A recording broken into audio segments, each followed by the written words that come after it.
महर्षि दधीचि कथा। महर्षि अथर्वा की पत्नी शांति से दधीचि जी का जन्म हुआ था। छोटेपन से ही दधीचि बड़े शांत, परोपकारी और भगवान के भक्त थे।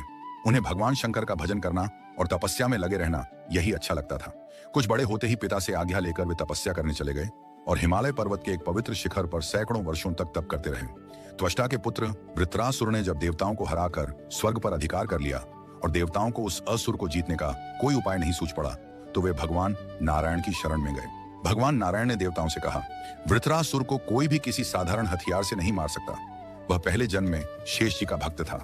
उसे तो महर्षि दधीचि की हड्डियों से बने वज्र के द्वारा इंद्र ही मार सकते हैं। महर्षि दधीचि ने इतनी बड़ी तपस्या की है कि उनकी हड्डियों में अपार शक्ति आ गई है। वे इतने परोपकारी हैं कि मांगने पर अपनी हड्डियां अवश्य दे देंगे। महर्षि दधीचि जैसे तपस्वी को कोई मार तो सकता नहीं था। देवता जानते थे कि वे क्रोध करें तो किसी को भी भस्म कर सकते हैं। इसलिए सब देवता उनके आश्रम में गए। नारायण ने देवताओं का आदर किया, उनकी पूजा की और पूछा, आप लोग किस लिए आए हैं? देवताओं के राजा इंद्र ने कहा, वृत्रासुर ने हमारे घर द्वार छीन लिए हैं। हम लोग बहुत दुखी होकर आपकी शरण में आए हैं। साधु पुरुष अपने पास आए दुखी लोगों का दुख कष्ट उठाकर भी दूर करते हैं। महर्षि दधीचि बोले, मैं ब्राह्मण हूँ, युद्ध करना मेरा धर्म नहीं है। असुर ने मेरा कोई अपराध किया नहीं, इसलिए उसे शाप देने से मुझे पाप लगेगा। इंद्र ने कहा, हम सब तो आपसे यह प्रार्थना करने आए हैं कि आप अपनी हड्डियां दे दें तो उससे वज्र बनाकर हम वृत्रासुर को जीत लेंगे।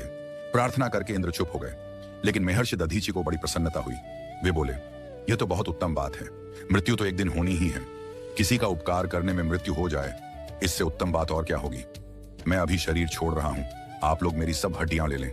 महर्षि ने आसन लगाया, नेत्र बंद किए और योग के द्वारा शरीर छोड़ दिया।